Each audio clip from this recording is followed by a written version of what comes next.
కాసేపట్లో తెలంగాణ బీజేపీ వ్యవహారాల incharge Tarun Chugh media సమావేశం ఏర్పాటు చేయనున్నారు. తెలంగాణ పరిణామాల నేపథ్యంలో నిన్న రాత్రి గుజరాత్ నుంచి ఢిల్లీ చేరుకున్న ఆయన కేసీఆర్ ఆరోపణలకు కౌంటర్ ఇవ్వనున్నారు. ప్రభుత్వాలను అస్థిరపరచడం, ఎమ్మెల్యేల కొనుగోలు వ్యవహారంలో వీడియోలపై బీజేపీ అధిష్టానం సీరియస్ గా ఉంది. ప్రధాని మోదీ, అమిత్ షా, జేపీ నడ్డా, పిఎల్ సంతోష్ పేర్లను కేసీఆర్ ప్రస్తావించడంపై బీజేపీ ఆగ్రహం వ్యక్తం చేస్తోంది. కేసీఆర్ ఆరోపణలపై గట్టిగా స్పందించాలని రాష్ట్ర నాయకత్వానికి బీజేపీ అధిష్టానం ఆదేశించింది. పూర్తి సమాచారం మా ప్రతినిధి గోపి అందిస్తారు. గోపి, తరుణ్ చుగ్ మీడియా సమావేశానికి సంబంధించిన పూర్తి డీటెయిల్స్ ఏంటి?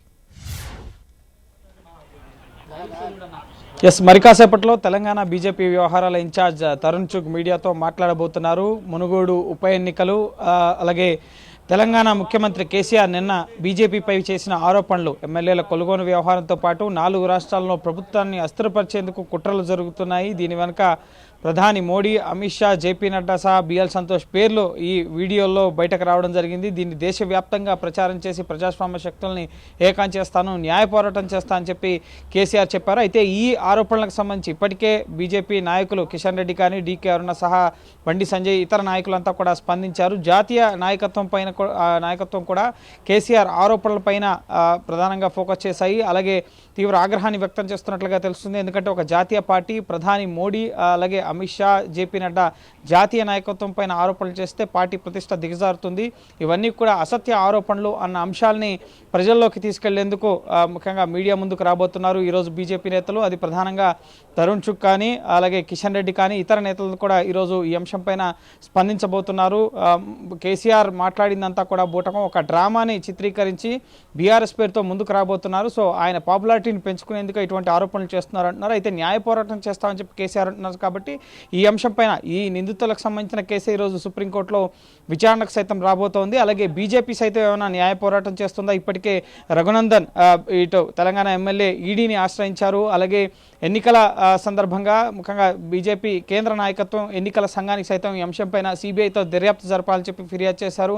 రిటైర్డ్ న్యాయమూర్తితో లేదా సిబిఐ స్వతంత్ర దర్యాప్తు సంస్థతో దర్యాప్తు జరపాలని చెప్పి బీజేపీ ఇప్పటికే డిమాండ్ చేస్తుంది. కాబట్టి సో ఈ అంశంపైన బీజేపీ అగ్రనాయకత్వం సైతం ఈరోజు ఒక స్పష్టతనిచ్చే అవకాశం ఉంది. కేసీఆర్, టీఆర్ఎస్కి కౌంటర్గా ఈరోజు బీజేపీ నేతలు ఈ ఆరోపణలకు సంబంధించి ఎమ్మెల్యేల కొనుగోలు వ్యవహారం సహా ప్రజాస్వామ్యాన్ని కూనీ చేస్తుంది, ప్రజాస్వామ్యం ప్రమాదంలో ఉంది దేశం. సో న్యాయ వ్యవస్థ జోక్యం చేసుకోవాలని చెప్పి కేసీఆర్ ఏవైతే నిన్న ప్రెస్ మీట్లో అడ్రస్ చేశారో ఆ అంశాలన్నిటికి సంబంధించి కూడా బీజేపీ నేతలు ముఖ్యంగా ఈరోజు మీడియా సమావేశాల ద్వారా ప్రజలను అడ్రస్ చేసే అవకాశం ఉంది. సో గోపి, అయితే ఏదైతే రాష్ట్ర నాయకత్వానికి కూడా అధిష్టానం నుంచి ఆదేశాలు అందాయి, ఈ ఆరోపణలు ఏవైతే చేశారో వాటికి సంబంధించి గట్టిగా స్పందించాలని కూడా రాష్ట్ర నాయకత్వానికి అధిష్టానం ఆదేశాలు జారీ చేసింది. సో మొత్తంగా అంటే తెలంగాణ ప్రభుత్వానికి సంబంధించి కూడా వీళ్ళు ఎటువంటి ఆరోపణ అంటే ఎటువంటి వ్యాఖ్యలు చేసే అవకాశం ఉంది ప్రెస్ మీట్ సందర్భంగా?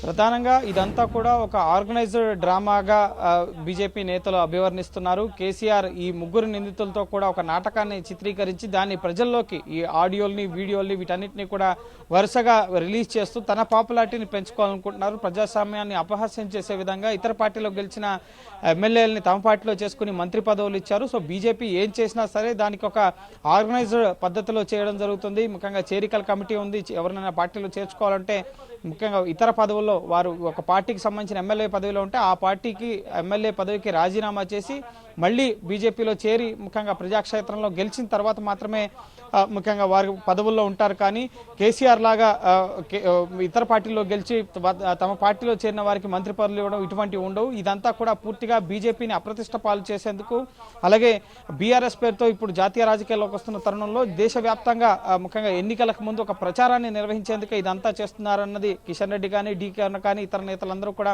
నిన్న రాత్రి కేసీఆర్ ప్రెస్ మీట్ పట్ల స్పందించారు. కానీ జాతీయ నాయకత్వం మోడీ, అమిత్ షా, నడ్డా ఇటువంటి వారి పేర్లు తెర మీదకి వచ్చిన తర్వాత ఇంకా సీరియస్గా ఈ అంశం పైన స్పందించాలి, ప్రజల్లోకి వాస్తవాలేంటో తీసుకెళ్లాలి అన్నదానికి సంబంధించి ముఖ్యంగా నాయకత్వం భావిస్తోంది. అందులో భాగంగానే ప్రస్తుతం బీజేపీ నాయకత్వం అంతా కూడా ప్రస్తుతం ఈ అంశం పైన ఫోకస్ చేసి మీడియా సమావేశాలను నిర్వహించి ప్రజలకి ఒక క్లారిటీ ఇచ్చే కార్యక్రమాన్ని అయితే చేపడుతుంది. అందులో భాగంగానే ఇప్పుడు మరి కాసేపట్లో తరుణ్ చుగ్ ముఖ్యంగా మీడియా సమావేశాన్ని నిర్వహించేందుకు ఆయన నివాసంలో ప్రస్తుతం మీడియా సమావేశాన్ని నిర్వహించబోతున్నారు. 12 గంటలకి ఇటు కిషన్ రెడ్డి సైతం ముఖ్యంగా ఇదే అంశానికి సంబంధించి మీడియా సమావేశాన్ని నిర్వహించబోతున్నారు.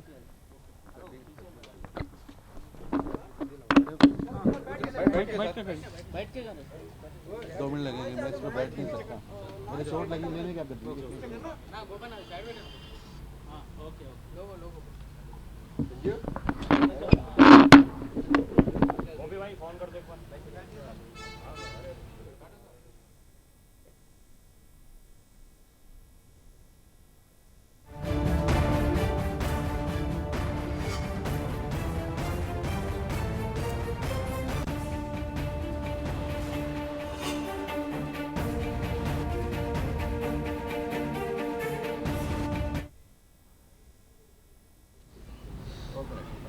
करें शुरू सर।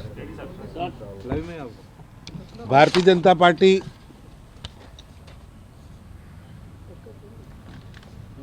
मुनुगुडु का चुनाव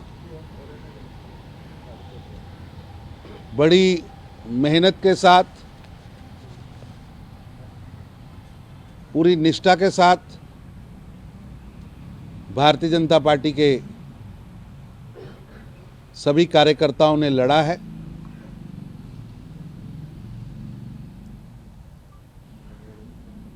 मैं मुनुगुडु की जनता का,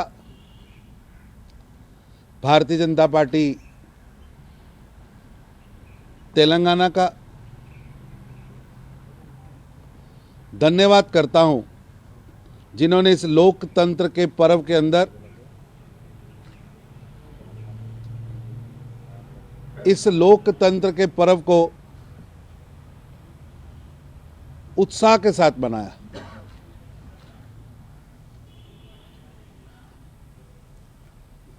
मुनुगुडु का चुनाव परिणाम मुनुगुडु में धन बल और सत्ता के दुरुपयोग के बल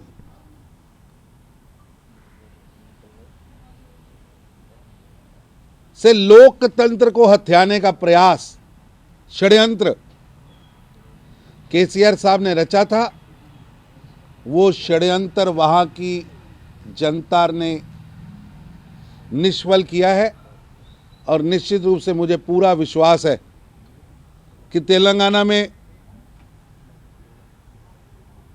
मुनुगुडु के इस बाई इलेक्शन में भारतीय जनता पार्टी जीतेगी और केसीआर साहिब की तानाशाही, केसीआर साहिब का भ्रष्टाचार, केसीआर साहिब का परिवारवाद, उनका अहंकार हारेगा, क्योंकि भारत की जनता ने हमेशा ही लोकतंत्र का चीरहरण करने वालों का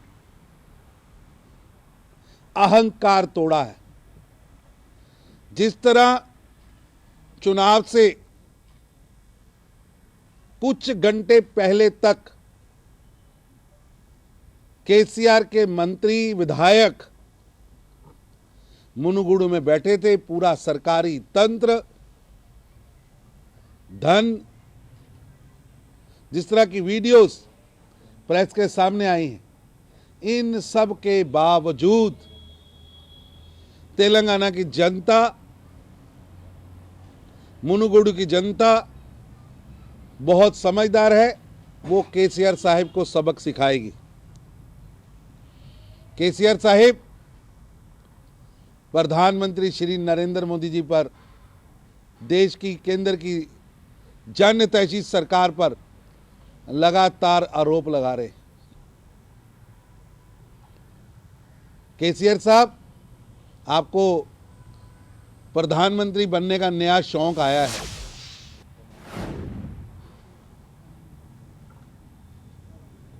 कोई किसी को रोक नहीं सकता, इस शौक को रोक नहीं सकता।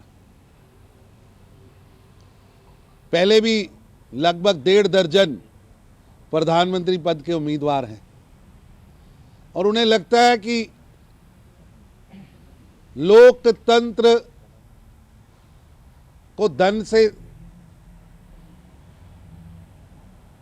अपहरण किया जा सकता है। ये उनका वहम है। देश की 130 करोड़ जनता प्रधानमंत्री श्री नरेंद्र मोदी जी से असीम प्रेम करती है, असीम प्रेम करती है। मोदी जी ने देश की लड़खड़ाती हुई अर्थव्यवस्था को एक मजबूत स्थायी मजबूती दी है।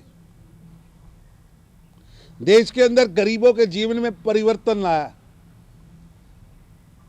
केसीआर साहब, आप तेलंगाना के विकास की गाथा को लेकर कहीं भी देश के किसी भी कोने में किसी भी प्रेस के सामने आइए, मैं भारत के नरेंद्र मोदी जी की सरकार की उपलब्धियों को लेकर आऊंगा।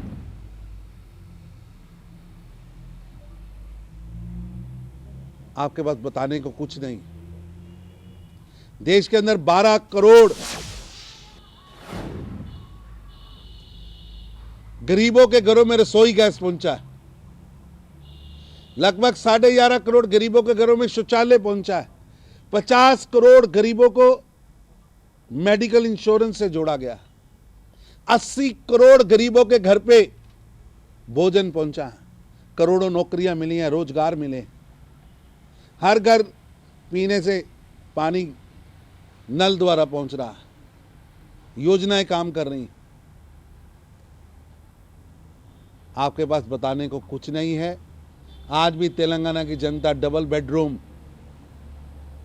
दलित बंधु, रोड इंफ्रास्ट्रक्चर, पेंशन, नौकरियां, सम्मान, उसके लिए आपके किए वादों पर इंतज़ार कर रही हैं।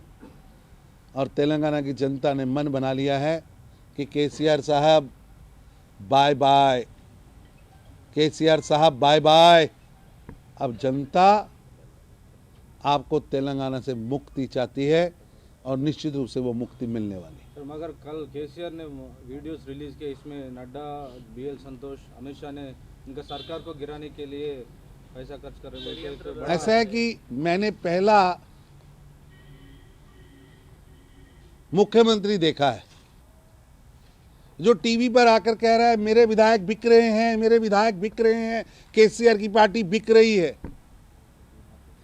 केसीआर साहब, आपने ऐसा कौन सा पाप किया है कि रात को सोते हुए में भी आपको लगता है मेरी पार्टी बिक रही है, मेरी पार्टी बिक रही है?